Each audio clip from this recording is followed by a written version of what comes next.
हा, घड्याळाचं बटन दाब, ती लव यू राहू दे बाजूला. घरी जाऊन बायकोला म्हण love you love you love you. बायको म्हणून आज लईच बिघडलाय घडी.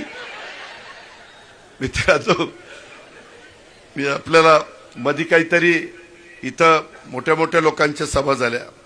मी ह्या सगळ्या एकंदरीत निवडणुकीच्या निमित्तानं एवढंच सांगतो. आता काही जण म्हणायला लागले, अरे इथं काही झालं तर आपण काय बारामतीला फोन करायचा का? बारामतीला कधी जायचं? 25 वर्षात इथला विकास होताना बारामतीला जावं लागलं नाही. बारामतीचाच माणूस इथं यायचा आणि विकास करायचा. उगीच काहीतरी लोकांना खोटं नाटं सांगू नका. माझ्या तेवढी धमक आहे, तेवढी ताकद आहे. आणि अलीकडच्या काळात टेक्नॉलॉजी खूप पुढे गेलेली आहे. दर आठवड्याला मी पुण्यामध्ये येणारा कार्यकर्ता आहे. त्याच्यामुळं हे आता भावनिक मुद्दे काढायचे चालले.